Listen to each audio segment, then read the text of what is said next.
I'd invite you all now, wherever you are, to close your eyes and remember a time, a place, the food, the fellowship of your favorite meal experience ever. Keep your eyes closed. Maybe it was a fancy restaurant or a wedding or a graduation party. Maybe it was your grandparents' house or a close friend's house or your own house.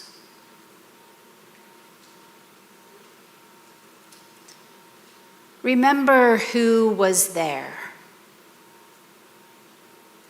Family, cousins, aunts, uncles, nieces, nephews, friends, and neighbors. People you have loved a long time and had not seen, finally reunited after a long time apart. People you were meeting for the first time and felt an instant connection with. People who were being welcomed as family.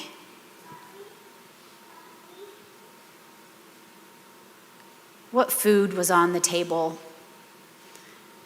Holiday food like turkey and ham and mashed potatoes and sweet potato casserole and Brussels sprouts.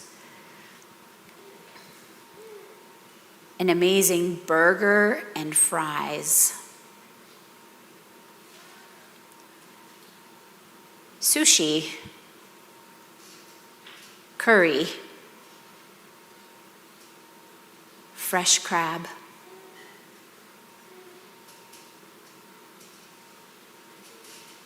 Remember that meal, the joy of that meal, frozen in time in your memory. Feel your taste buds activated and you're hungry. Remember what else was happening in your life. Were you young, full of energy and hope and excitement? Were you middle-aged like me, looking around a table and feeling overwhelmed by joy? Or maybe you were older still and full of gratitude and amazement at what all has happened in your life.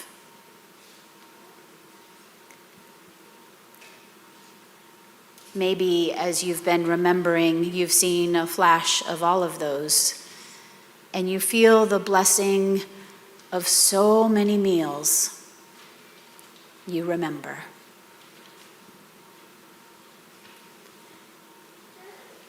You can open your eyes now.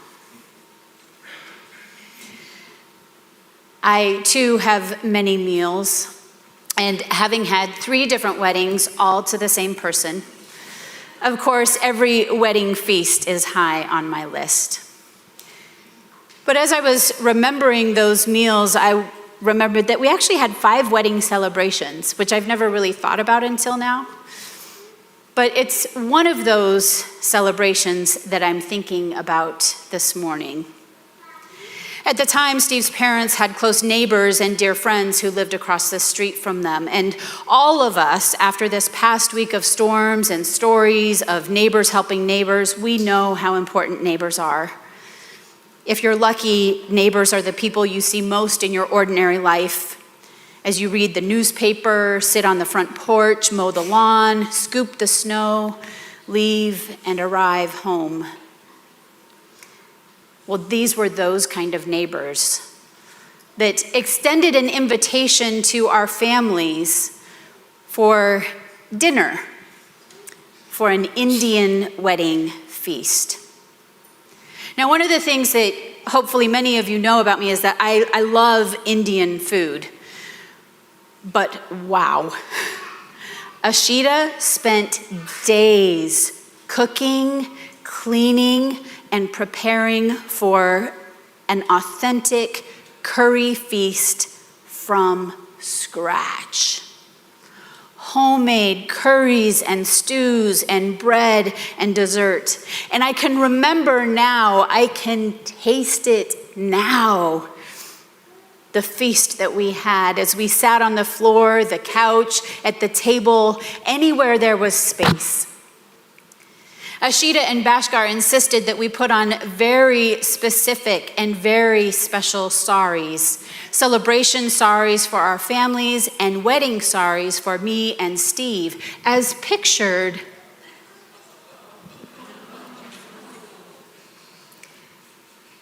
And then, at the end of the meal, they surrounded us and blessed our marriage in their first language.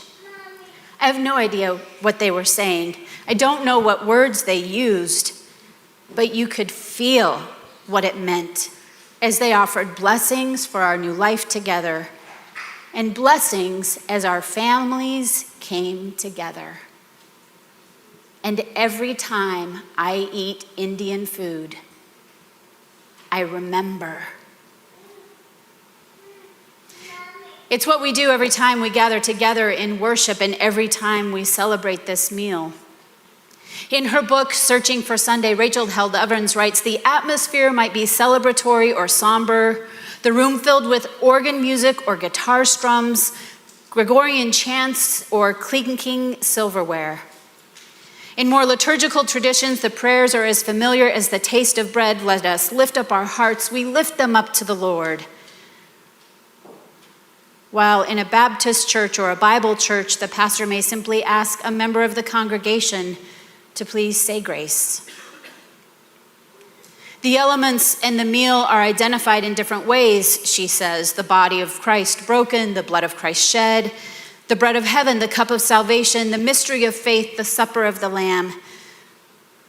But in every tradition I know, someone at some point says, remember. Remember how God became one of us. Remember how God ate with us and drank with us and laughed with us and cried with us. Remember how God suffered for us and died for us and gave his life for the life of the world. Remember.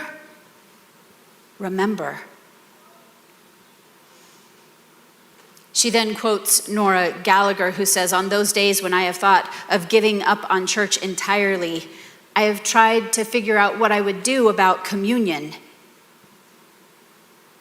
because it's easier to remember things together than alone. That's what this table is about. Remembering. As I said earlier, Thomas and I have challenged each other and have a community of pastors who are preaching alongside with us in other communities around the country. And we've challenged each other to be as honest as possible and to make confessions where necessary. So here's my confession this morning. Until I became a pastor, I never really paid attention to what happened around communion. I never listened to the prayers. I didn't realize that the worship leader was inviting God's gathered to the table, that the leader was calling God's gathered to be present. I just knew the pastor talked a long time and never really looked up, which I never really understood until I realized it's a prayer. It's a prayer. And it's long because we're remembering all those meals.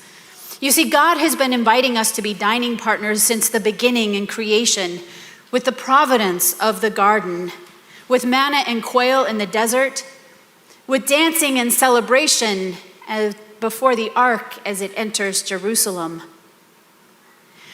We're remembering all those times that Jesus dined regularly with his disciples and with the crowd, sometimes miraculously feeding more than 5,000, sometimes in the intimacy of a room where he shared his hopes and his fears and offered his friends comfort for the tough days ahead.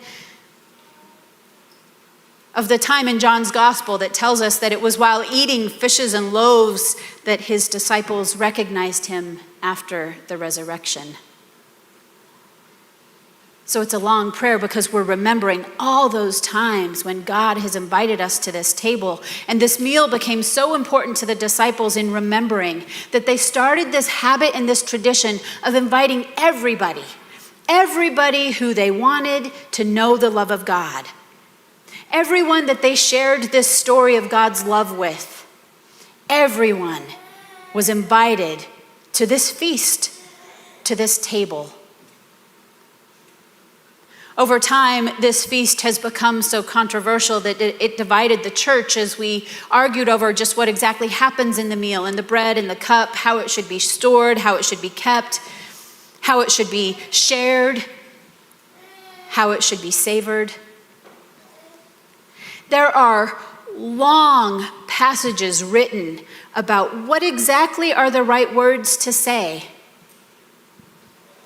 What is the right bread to eat? Should we drink juice or wine? And who exactly can come to this table? Another true confession here, let this be shocking to you all. I don't really care about any of that. It really doesn't matter to me. I think that much of communion is the tradition that reminds us of that time when we came into the sanctuary, we needed a reminder of God's love, and these were the words that were shared. So my remembering all of those times when it was my parents who were serving communion, and we were having so much fun in the pews by ourselves, and as they passed the plate, we got to take not just one piece, but maybe 2 or 3 pieces of that delicious cake-like bread, and maybe more than one little teeny tiny cup of grape juice. Or I remember the time as a new pastor that the organist at the church and I decided that we should have a joyous feast, and she hadn't played the organ in a while, and so she chose this piece of Joyful, Joyful that literally had the building shaking all the way up to the rafters and became offensive to some people who believed that it was a meal that was holy. But you know what? So is laughter and joy. And holy doesn't always mean serious. I remember those things every time I come to the table. And for me, that's what the bread and the juice are, is it's remembering all of those times when I felt loved. And like a family with this community that God called together. These 2 sacraments that we have, to quote the great Bruce Reyes-Chow, are ways that we can regularly experience the respite and renewal that God provides. When we show up at church meetings or participate in worship service and other rituals, we find sanctuary from the world's constant barrage of expectations, of pressures, demands. Rituals like baptism and communion are outward expressions of our internal connection with God, and they are vital rituals for our faith. They give us a glimpse into God's presence with us in ways that we might otherwise not experience. Baptism and communion and any rituals that happen in the church, he says, are not just about the words. It's not just about going through the motions. These actions ritualize a deeper understanding of who God is and how God connects to every one of us in a different way. Sacraments speak to our souls and to the very nature of who we are as Christ-created beings. They speak to the ultimate things of God. sacred truths that defy human understanding and define how we are to be in relationship with God and with one another. These rituals renew our spirits and nurture our relationship with the divine. That's what matters. Baptism is a way that I remember I am more than my worst moments. I am created, loved, and claimed by God and the community of the faithful. Today, I choose to believe that in my baptism, I belong to God, and I belong to God's community. I believe communion is a way for us, for this beloved community, to remember together that God has been, is, and will be with us. To again quote the great BRC, in the sharing of communion, something special occurs. Yes, it's just a table, metaphorical or physical. But what happens at this table is sacred because Christ invites us into a relationship that is not bound by the limitations of human understanding and community. The table is a place to which we are invited to unapologetically bring our whole selves, our culture, contexts, loves, hates, joys, sorrows, struggles, and celebrations. In communion, we hold one another with the love that God offers us. We are given permission to let go of all the analysis, assessments, and judgments that we bring to most interactions. Communion calls us to be vulnerable, open, and willing to see one another as the beautifully created human beings that we are. He finishes by saying there are very few places where we can experience this reality. The communion table is the place we come to closest to seeing one another with the purity and love with which God sees us every day.